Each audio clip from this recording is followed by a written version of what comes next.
Great. We can see you in the camera. Better?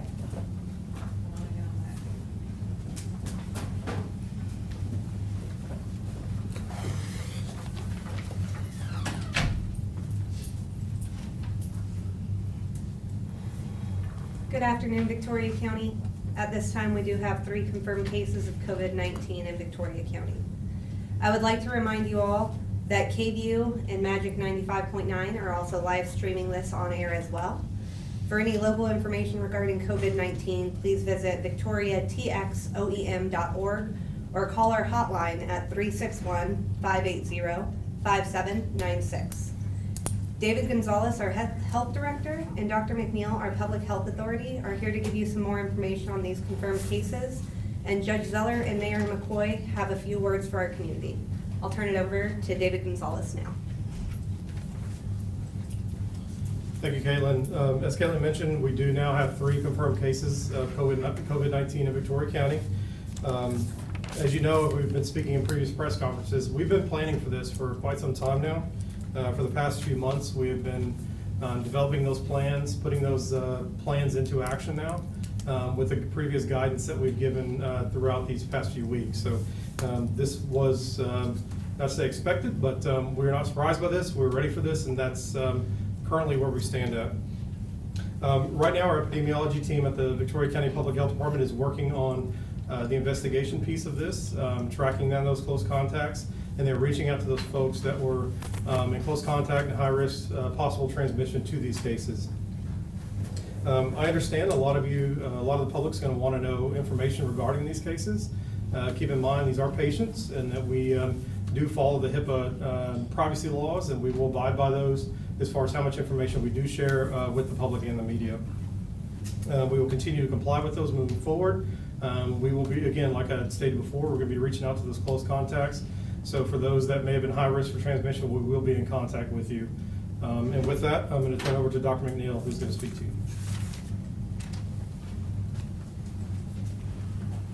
Good afternoon. Well, we knew that eventually we would have transmitted cases in Victoria. I didn't know we would have 3 the first day, but we do. And this is, like David said, something that we have been preparing for, and something we've been, for lack of a better way of saying, waiting for it to happen. So I want you to know that the health department is working very hard to get all the information that we have on these cases. And I can tell you today that one of the cases does appear to be a community transmitted disease. So we've always said that that would be a trigger for us to know that that disease was in our community. And basically, when we look at this case, and the contact evaluation, from what I understand from the epidemiology people, has been completed. This person was in the community, but it is my understanding that all those contacts are being contacted and being identified, and that this person is isolated, and that risk is minimal at this time. Now, that being said, we don't know what else is out there. And we've always believed that the more we tested, the more things we would find. The governor just got on television and said that we've tested a bunch. I think he said we've tested 11,000 people in Texas so far. So we have a total of between 700 and 800 cases across Texas. But that being said, we do have community transmission in Victoria. But here's the nice thing about this, if there is anything nice about it, is that we've been prepared for this. And the things that we have done to make sure that the public is safe were already in place before these patients were even identified. So, recommendations. So what does the health department, what does the local health authority, and what do your county leaders and city leaders recommend? Well, we recommend that you stay at home. Now, the next question is going to be, is there going to be a stay-at-home order, or stay in shelter, or shelter-at-home order? Not now, because the community transmission we have has been isolated, and if there is such a thing as minimal, this would be minimal. If and when that increases, then we will get with you, and we will be very transparent, just like we told you. I can promise you that I didn't know about these cases. No one knew about these cases until this morning when we were briefed. And we put out a press release immediately after. There is nothing but transparency up here. So we will be very transparent as far as home restrictions and what needs to happen to keep the public safe. There's another issue, something that I want to bring up. I had a phone conference this morning with the CEOs and administration of both of our hospitals. In the interest of patient and public safety, both of our hospitals are going to begin restricting patient visits tomorrow morning. What that means is that we're going to ask, basically, patients' families to not come to the hospital with some exceptions. Now, this was not an easy decision to be made, because everyone knows that when your loved one's in the hospital, you want to make sure that they're okay and you want to see them. We've talked about this, and we need to make sure that these patients remain safe and that the public remains safe. The last thing that a person needs in a hospital when they're sick from another illness is to be exposed to COVID. So, that being said, there will be exceptions, and we know this, and we know that there's going to be times that people still need to see their loved ones in the hospital. Take, for example, a person that's critically ill, that may not do well. They need to spend time with their family, that will be allowed. Another thing that was brought up, of course, parents will always be allowed to be with their children as long as they're screened and they're not sick. Labor and delivery, that's a beautiful time of life, and family needs to be there. That's going to be looked at as well and not restricted. So there will be cases, I can't list every possible thing that could happen. No one can. So these cases will be looked at by the hospitals on individual basis for extenuating circumstances. Like I said, this was not an easy decision to make, but our job is to make sure that the public health and safety remains intact. Other couple things they wanted me to mention. As far as community transmission and travel. I mean, everybody that, or not everybody, but a lot of people that call the hotline ask about going to HEB, okay? HEB has done a wonderful job logistically of separating people, limiting the number of people there. I was told a few minutes ago that they even limit the number of people down specific aisles and tell you to stay on your side. That's social distancing, and that should be applauded. So that is still an essential service, getting food, especially if you're in the house and you can't go to your favorite restaurant, which we already did, then that's important, and we'll keep doing that. Basically, what we're asking you to do is avoid all non-essential activities. Stay inside if you can. There is not a shelter order in place, but if it is needed, then it can be done. It's all about the public safety. It's all about spreading this disease. Remember, this disease is more contagious than influenza, and more people will get it if they're exposed. And our best method of anything is to make sure that people are not exposed to the virus.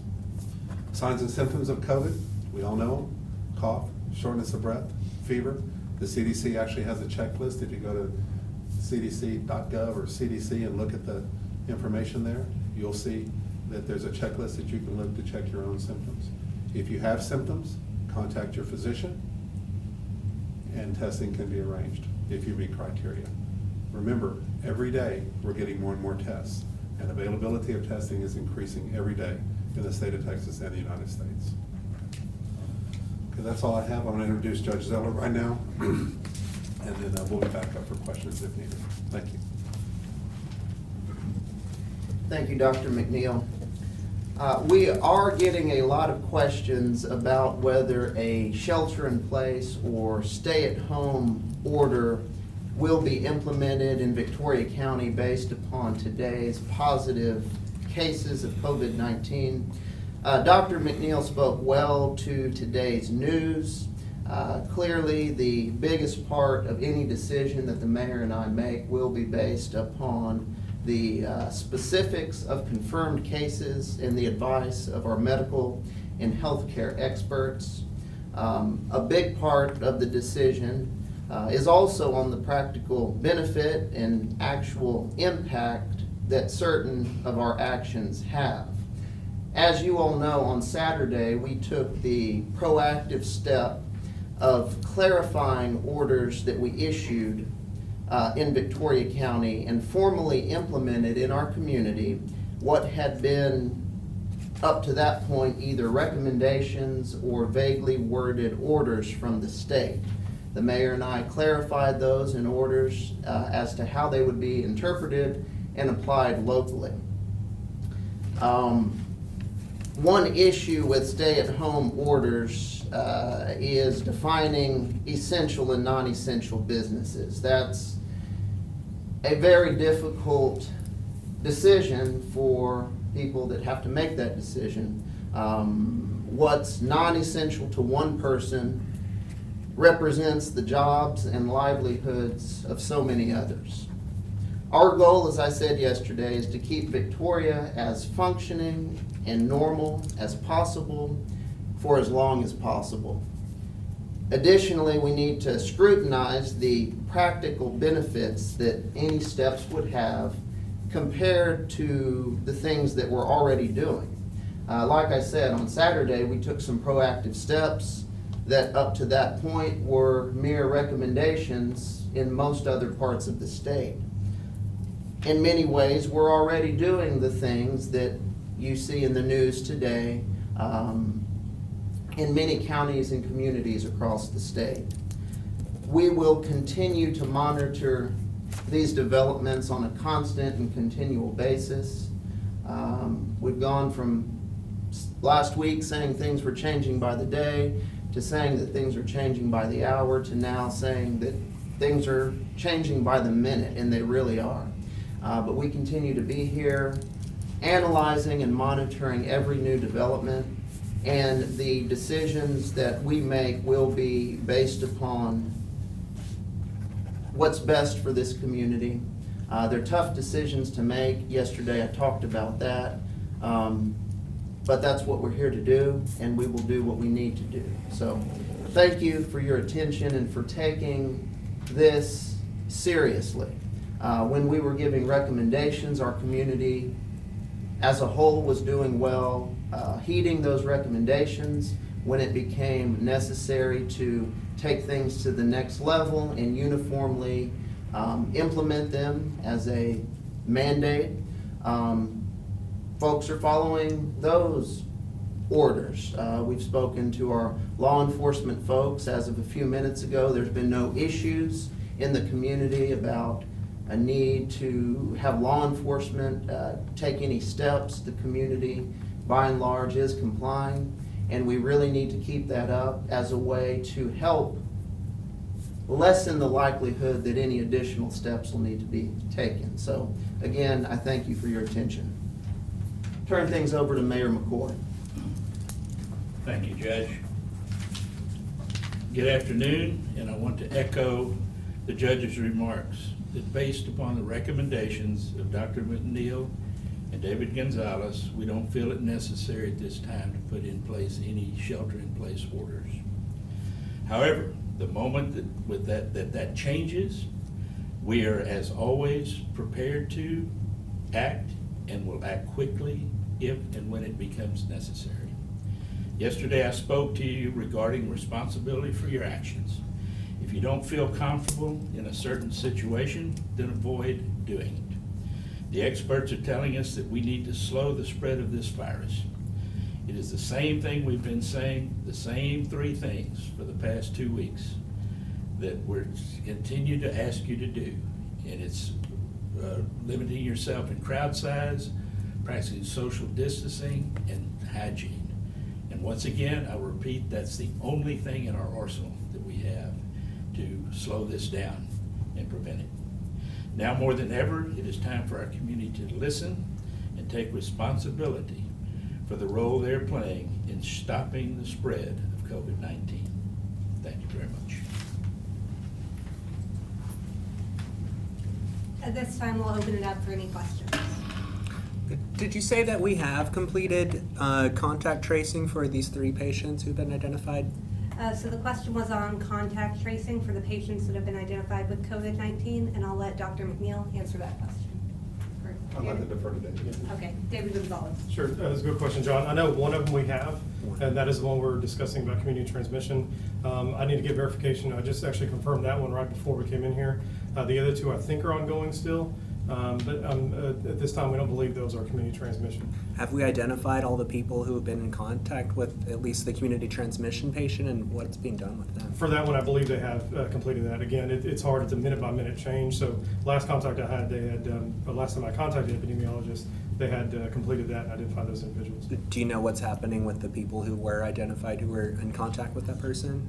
Oh, sorry. To repeat the question was, do we know right now what they've been advised to do, those close contacts? Right now, they've been in contact with them. They're going to be advised to self-isolate, and they'll be following up with them to, if they were identified as a high-risk contact, most likely go ahead and get tested as well. For right now, they're going to self-isolate. If they start showing symptoms, then they'll look at getting tested. Can you share what day they were tested and how long the test took to return? Sure, it's a great question. I don't, Ingrid asked if we know what day they got tested. I'm not sure right now. I don't have that information this time.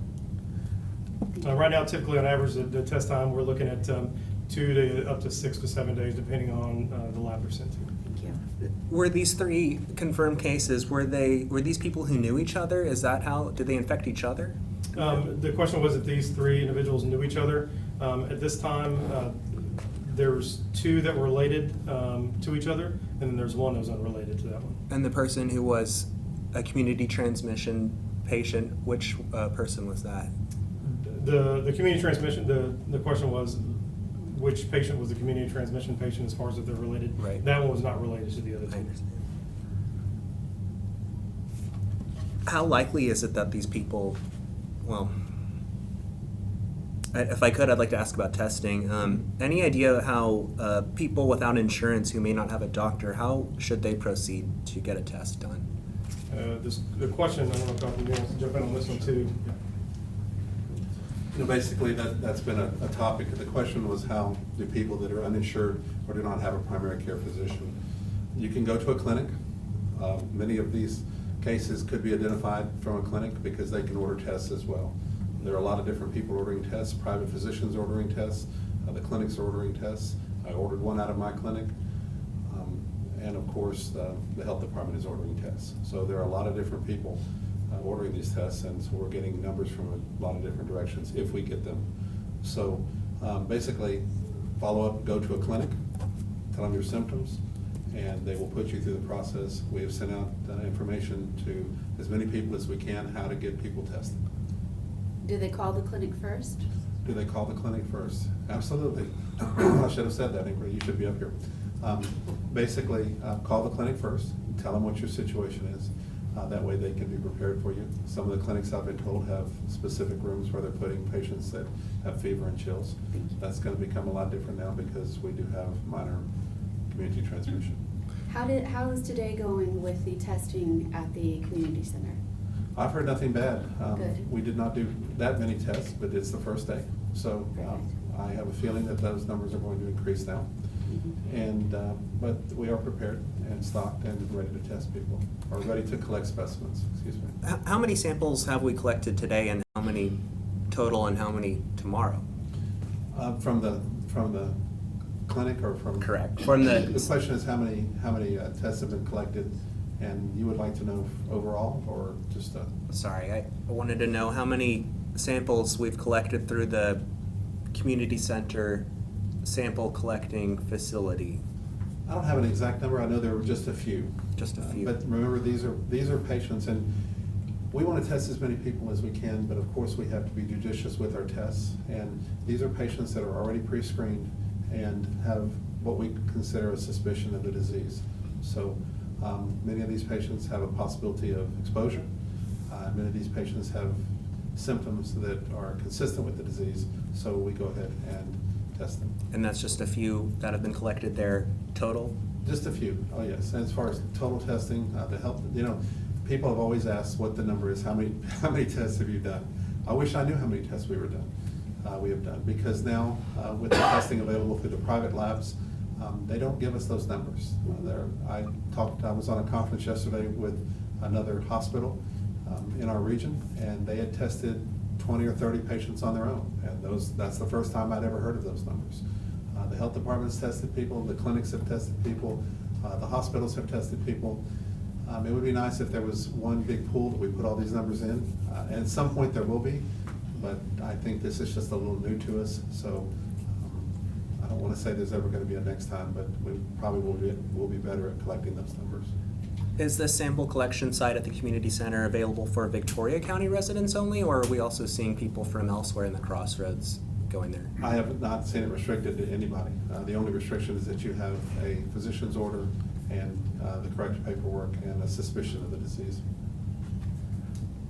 These samples that we are collecting, are they being tested locally, or are we shipping them elsewhere to be tested? The question is, are the samples being sent locally, or are they being tested locally, or processed locally? No, most of them are sent off. They go to reference labs, and we're using whatever lab can take our specimens.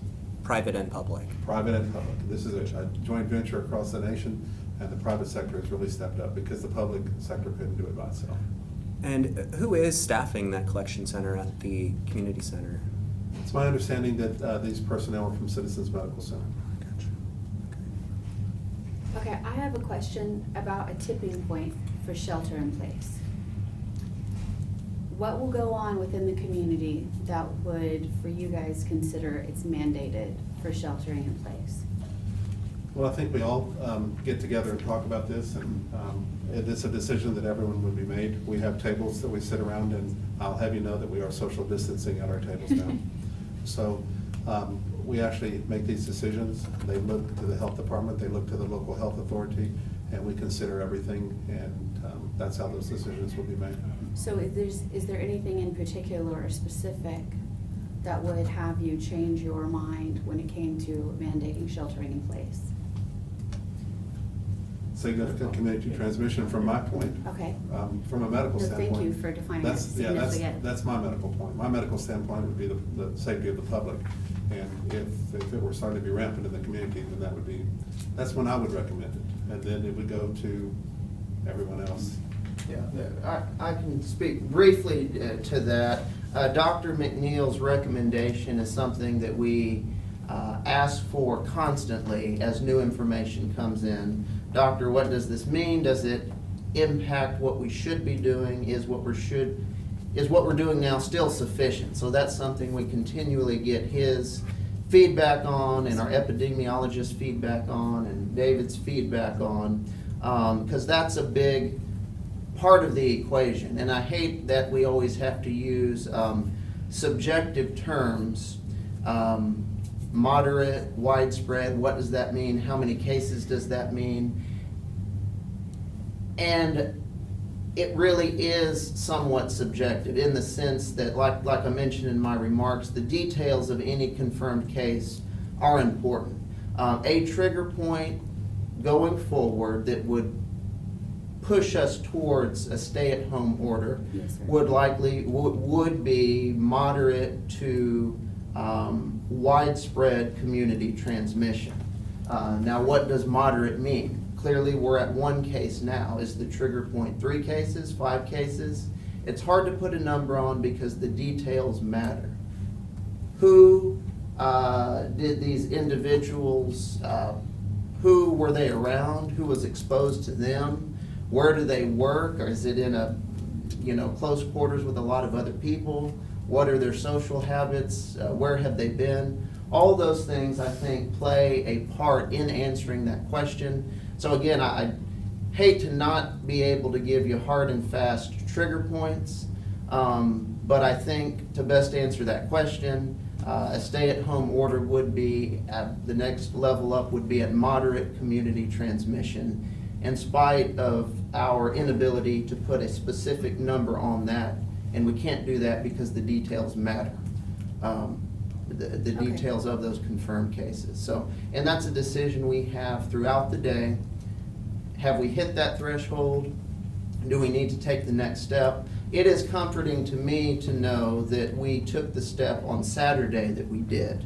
And uniformly applying those recommendations about the 10-person limit, about the limitation on social gatherings. In most jurisdictions, those had been recommendations up to that point. We felt it prudent to make that across the board a uniform order, and we did that. caught a little bit of criticism for it from some circles, saying it was too extreme, when we went too far, since we didn't differentiate the types of gatherings. We didn't say this gathering is okay, but this type of gathering is okay. It was across the board, because in battling a virus, everybody has to participate, or the efforts of everybody else are undone, for lack of a better word. I think that was the right step on Saturday.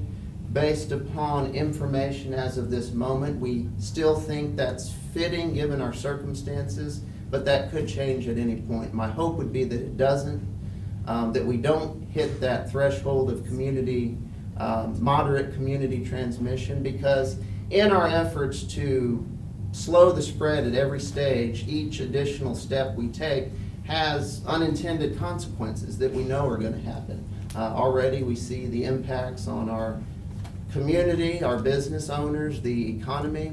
And while certainly life and health is a top priority, again, I mean, we're talking about people's livelihoods and paychecks that are impacted by all of this. So these aren't decisions that are easy or decisions that we take lightly. They're very difficult decisions and painful, frankly, but at every point along the way, we're doing what we think is best, and that's what we'll continue to do. Thank you for that question. Other questions? Yes, I know we've established that one of these confirmed cases, community transmission was the cause of them getting infected. How likely is it that community transmission is occurring elsewhere with other people in the county? I'll defer to Dr. McNeil. The question is, as to the likelihood of other cases of community transmitted disease. I would have to think that it's very likely. And that's why we specifically are asking people to stay home, socially distance, and do the stuff that you're probably getting tired of us repeating. But I'm telling you, it's the only thing we have. And so the answer to my question would be, it's highly likely that it is occurring elsewhere. And I think that we will find those cases, and hopefully we can isolate them and eventually stop the spread of this virus.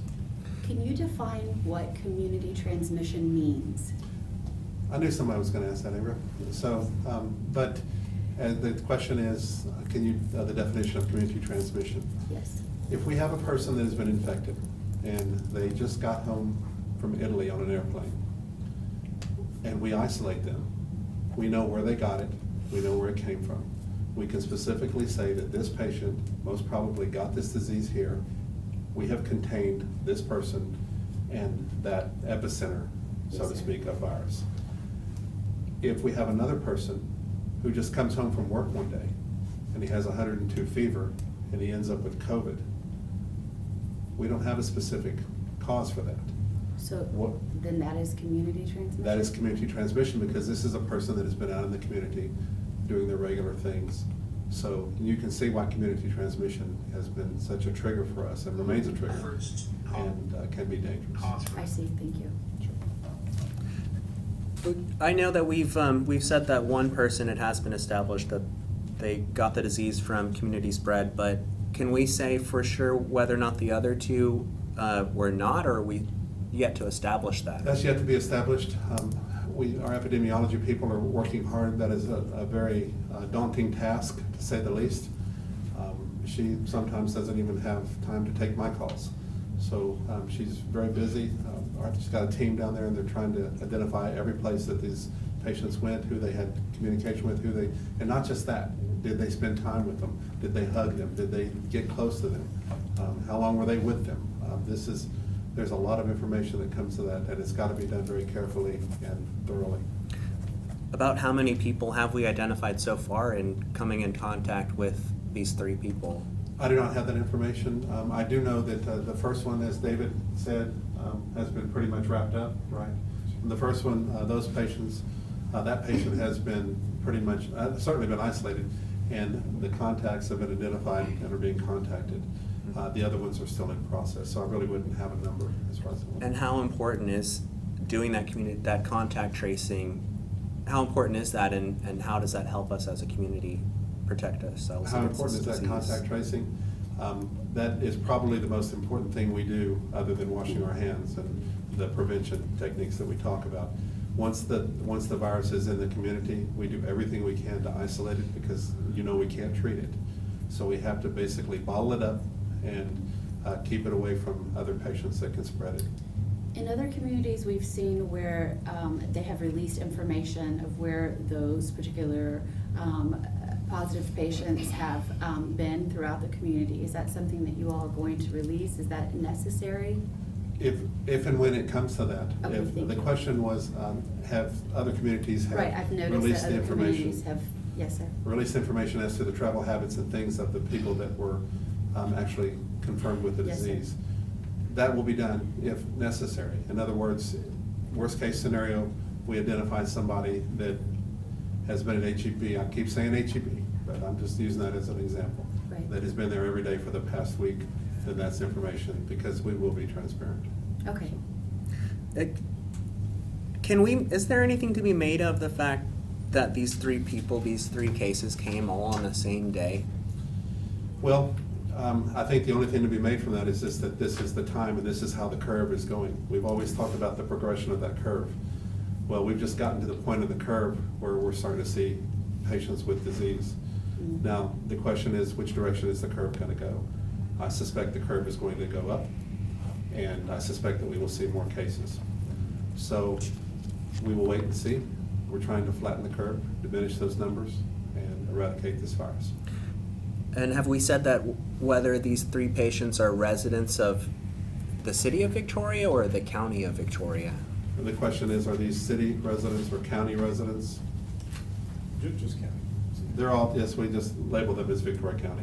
So they could be within the city. So they could be within the city as well. And I mean this genuinely, but how are they doing? The question is, how are they doing? Yes. My understanding, I can tell you that they're not in the hospital. Okay. My understanding is that they're isolated at home. Is that correct, David? That's correct. That's correct. They are isolated at home, which means that as a physician, I would have to think that they're doing pretty well. Good. But they'll be watched closely, of course. Did any of these patients, any of these three people seek medical care before they were confirmed? The question was, did any of these three patients seek medical care?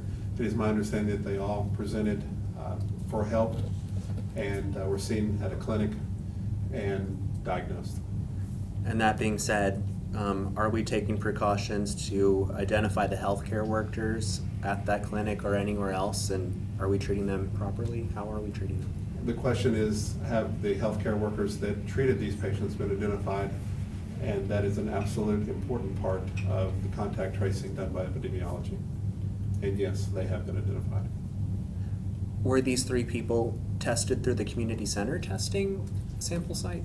We have not received, well, the question was, were they tested at the community center and at that collection site there? No, we just started that. So Today. we have not had, I don't think we've had any results back from. No, it's gonna be a few days. It's too early. Getting these lab tests back, I've heard as early as 1 to 3 days, and then I've heard 6 to 7 days. So the more we test, the longer that number's gonna get probably. Any idea when we might see an expansion of the criteria for testing? The question is, any idea if there will be an expansion of the criteria for testing? Pretty much we know, based on what the Centers for Disease Control has told us, that these patients almost uniformly have fever, cough, and shortness of breath. It's hard to say because fever, cough, and shortness of breath can be caused by a whole lot of other entities. So and that's one of the hard things about treating these patients, is that the symptoms in the beginning can be very commonplace. So I don't know of any efforts to do that. The Centers for Disease Control would set those standards. If they came out and said that we're starting to see 40, this is just for example, if they came out and said that we're seeing 45% of these patients with gastrointestinal complications, then we would start to look at gastrointestinal complications. Could you talk about how our strategy has changed since these three people were identified? Would you like to talk about that, Judge, or David? Dave? Yeah, sure. Yeah, I'll take that. The question was how our strategy has changed as far as the identification of these patients is concerned. Sure, and that's what we were remarking about earlier as far as, we're kind of ahead of the curve in our planning and our actions. We had taken those actions really before we had confirmation, obviously, of these cases. So I think we're ahead of the game, and now we're in line with that. And that, like Dr. McNeil and Judge had mentioned, as far as those next steps, once we start seeing moderate and widespread community transmission, that's where we're going to look at taking another step. But right now, I think we're in a good spot as far as being in line with those actions regarding the situation currently. And I think we're honestly ahead of the game by at least, several days at this point. By the way, this came from a reader. Any idea what might happen if a patient didn't self-isolate themselves after they were determined to have the disease? Does you want to add something? Yes. Well, before we get to that question, John, to the last question about what steps are being taken in light of the new cases, really the steps that we put in place on Saturday mirror positive results today. We're a few days ahead in our plan in what we implemented on Saturday. Another thing too, we're talking a lot about our focus on contact tracing, that effort for medical staff to retrace steps and see everywhere that person's been, who they've had contact with. The focus is on that effort now, because when we don't have widespread transmission, that's extremely valuable and very useful in limiting the spread. There could come a point at which that has no benefit. If it's widespread enough to where it's rampant throughout the community, I think at that point there really wouldn't be as much an effort to do the contact tracing. But at this point, we really can prevent further spread by identifying who was exposed and having them isolate. So I guess to the question of what would happen if, Dr. McNeil, are you able to address that? I can briefly. Sure. The question was, what would happen if somebody ignored precautions? Is that what you're talking about? Correct. So if someone, take for example, I would hope this would never happen, but was diagnosed with COVID and wouldn't stay in their house? Right. I thought that's what the question was. The question is, what would happen if that happened? Well, what would happen is that the local health authority would sign an order and have them quarantined. And that is something that is a power that's given to the local health authority, and it's something that I would not hesitate to use. And we're talking about a court order signed by a judge? I don't know how that works. I just know that there's a paper I sign, and then they're supposed to stay at home, and if they don't, the Okay. police visit them. So I understand. I'm not a lawyer. So there you go. How many critical care beds does Victoria have, and how many respirators? I don't know how many ventilators, but I do know that we have probably 20 ICU beds at one facility, and I think about 30 at the other. So, and I would assume that we have a lot of ventilators, because these are critical care beds, and sometimes critical care patients need mechanical ventilation. So I really don't know that number. I don't. Are you comfortable with that number? Is that a good number to be at? Well, I think it's been a good number for our community for a long time, and I think the hospitals have stepped up, and I know that they're always trying to increase their availability of those services. In a case like this, if we have a whole bunch of people that become ill and need that, then we'll just do the best we can.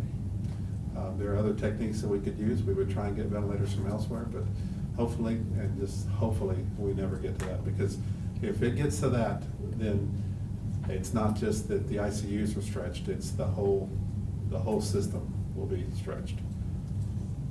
That's our nightmare, to be honest with you.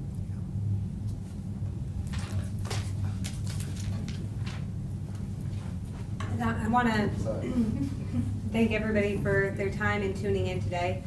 I wanted to speak for a moment on accurate information, because I know we've gotten a few calls from the hotlines. This was our first, 3 confirmed cases in the area, so we did get calls in, people wanting to make sure that it was accurate.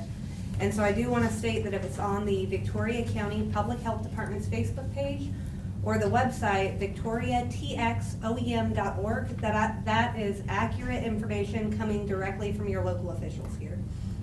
We also have the COVID-19 hotline.